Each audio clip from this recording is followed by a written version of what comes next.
Students, स्वागत है बच्चों आप सभी लोगों का इस वीडियो में, जिसमें बच्चों आज हम बात करने वाले हैं अपने मोस्ट इंपॉर्टेंट क्वेश्चन के बारे में। और ये जो क्वेश्चन है ये आपका chapter pair of linear equation in two variables से, जिसमें ये जो क्वेश्चन है ये आपका 2 नंबर का पूछा ही जाता है। मैं आपको गारंटी देती हूँ ये क्वेश्चन पेपर में आपको देखने को मिलेगा ही मिलेगा। तो बहुत अच्छी तरीके से इसको देख लेना कि मैं कैसे स्टेप वाइज सारी चीजें सॉल्व कर रही हूँ, क्योंकि स्टेप वाइज भी मार्क्स आपको मिलते हैं। देखते हैं क्या है हमारा question. Find the value of P. हमें पी की वैल्यू निकालनी है। अगर हमें क्या दे रखी है, 2 लीनियर इक्वेशंस दे रखे हैं और बोल रखा है इसके जो सॉल्यूशन है वो क्या है, हमारे इनफाइनाइटली मैनी सॉल्यूशंस। ठीक है, हमारे पास 3 सॉल्यूशंस होते हैं। एक तो यूनिक सॉल्यूशन होता है, एक हमारा 2 सॉल्यूशन वाली इक्वेशन होती है और एक इनफाइनाइटली मैनी। आप में से तीनों में से कोई सा भी क्वेश्चन पूछ सकता है, लेकिन पैटर्न जो रहेगा वो आपका यही रहने वाला है। ठीक है, चलिए देखते हैं। हमें 2 इक्वेशंस दे रखी है, अब हमें p की वैल्यू फाइंड करनी है। सबसे पहले हम क्या करते हैं, a1 a2 b1 b2 और c1 c2 को हम पहचानते हैं, किस तरह से हम वो निकालते हैं। हमें 2 इक्वेशंस दे रखी है। सबसे पहली इक्वेशन ये है, सेकंड इक्वेशन बच्चों क्या दे रखी है, दे रखी है। ठीक है, पहली इक्वेशन को पकड़ते हैं, p माइनस 3 इंटू में x प्लस में 3 इंटू में y इज इक्वल टू में क्या दे रखा है, p दे रखा है। ठीक है, ऑन कंपेयरिंग बेटा जब हम कंपेयर करेंगे कौन सी इक्वेशन से, जो हमने पढ़ी थी, कौन सी पढ़ी थी, a1x प्लस में b1y प्लस में c1 इज इक्वल टू में 0। तो इन दोनों को कंपेयर करके हम क्या निकालेंगे, a1 की वैल्यू, b1 की वैल्यू और c1 की वैल्यू। जल्दी से निकाल लेते हैं। जो x के साथ होता है वो a1 होता है, तो हम यहाँ पे कह सकते हैं कि a1 जो हो जाएगा वो p माइनस 3 हो जाएगा। जो y के साथ होता है वो क्या होता है, b1। तो y के साथ क्या है बेटा, 3 है, तो b1 कितना हो गया, 3 हो गया। जो अकेला है, ठीक है, या हम इसको उधर भी लेके जा सकते हैं। ठीक है, या आप इधर ये जो प्लस का p है जब इधर लेके आओगे तो कितना हो जाएगा, माइनस का हो जाएगा। ठीक है, इस तरह से आप सॉल्व कर सकते हैं। यहाँ पे c की वैल्यू बेटा कितनी आ गई, माइनस का p आ गई। क्लियर है इतनी बात। अब हम दूसरी वाली इक्वेशन को कंपेयर करेंगे। दूसरी वाली इक्वेशन क्या है बेटा, ये वाली। ठीक है, आपको सारी चीजें आपको लिख के दिखानी पड़ेंगी। ऑन कंपेयरिंग कौन सी वाली इक्वेशन है हमारी दूसरी, a2x प्लस में b2y प्लस में c2 इज इक्वल टू में 0। ठीक है, हमारी दूसरी वाली इक्वेशन ये है। सेम इसमें भी क्या है, ये प्लस का 12 है, जब इधर आएगा तो कितना हो जाएगा, माइनस का। मतलब ये इस तरह से हो जाएगा, px प्लस में py माइनस का 12 इज इक्वल टू में कितना आ गया बेटा, 0।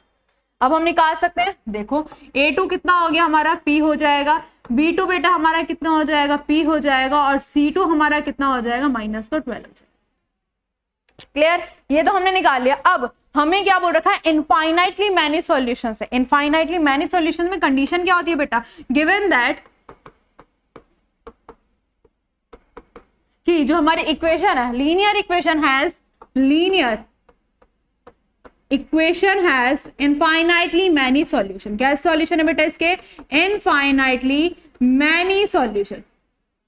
ठीक, तो जब मैनी सॉल्यूशंस होते हैं तो हमारे पास हमारी जो कंडीशन होती है वो क्या होती है कि a1 अपॉन में a2 is equal to b1 upon में b2 and is equal to c1 upon में क्या हो जाता है, c2 हो जाता है।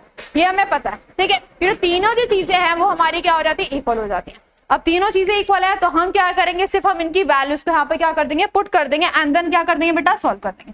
आ जाओ वैल्यूज को पुट करने का काम करते हैं। सबसे पहले हमें a1 पता है कितना है, p माइनस का 3, a2 बेटा कितना है, p है, b1 कितना है बेटा हमारा 3 है, और b2 कितना है हमारा, p है। अगर हम c1 की बात करें तो c1 है हमारा माइनस का p, एंड c2 की अगर हम बात करें तो माइनस का 10। क्लियर हो गई थी बात। अब क्या करेंगे, एक एक करके सॉल्व करना स्टार्ट करेंगे। कैसे सॉल्व करेंगे मैम, सबसे पहले हम इन दोनों को पकड़ेंगे, हम इन दोनों को ले लेंगे। ठीक है, इन दोनों को लिया। अब जब सॉल्व करा, आगे देख लेते हैं। देखो क्या दे रखा है हमें, p माइनस का 3, p माइनस 3 अपॉन में बेटा कितना है, p है, इज इक्वल टू में 3 अपॉन में बेटा कितना है, p। ठीक है, इतनी बात क्लियर है। अब क्या करेंगे, इनकी क्रॉस मल्टीप्लाई, इसकी इससे कर दो और इसकी क्या कर दो, इससे कर दो। ठीक है, चलो जब इसके इससे करोगे तो आ जाएगा p माइनस का 3, और ये बेटा कितना आ जाएगा हमारा, 3 इज इक्वल टू में p।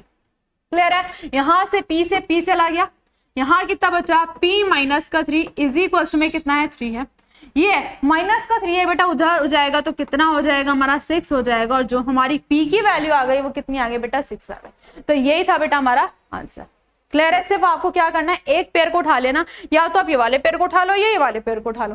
ठीक है, आंसर दोनों से क्या आना है बेटा, सेम ही आने वाला है। अब ये देखते हैं कि कौन से स्टेप के कितने मार्क्स मिलते हैं। ये हमें पता है, जो पूरा क्वेश्चन है कितने मार्क्स आता है, 2 मार्क्स आता है। अब स्टेप मार्किंग देखो ध्यान से। सबसे पहले ये वाला जो आप पार्ट करेंगे, ये वाला जो आप पार्ट करेंगे, ये वाली जो चीज है आपकी, ये जो जिसमें आपने A1, B1 और C1 निकाला है, ये जितनी भी चीजें बेटा ये आपकी आ जाएगी हाफ मार्क्स। ठीक है, इतनी बात क्लियर हुई। अब ये वाला जो है, ये जो आपने लिखा है इनफाइनाइटली मैनी सोल्यूशन की कंडीशन, इसके बेटा आपको कितने मार्क्स मिलेंगे? हाफ मार्क्स मिलेंगे, 1 मार्क हो गया। अब ये जो आपने सॉल्व करा है, जो आपने सॉल्व करा है उसके बेटा आपको कितने मार्क्स मिल जाएंगे? हाफ मार्क्स मिल जाएंगे। यहाँ पे ये जो पूरी चीज है आपकी, और ये जो आपने जो आंसर निकाला है इसके आपको कितने मिल जाएंगे? Half marks.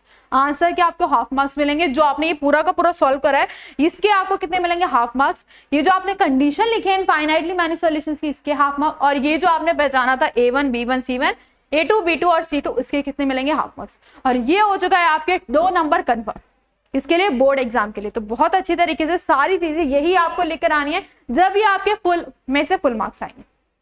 आई होप आपको वीडियो अच्छी लगी। मिलते हैं बच्चों नेक्स्ट वीडियो में।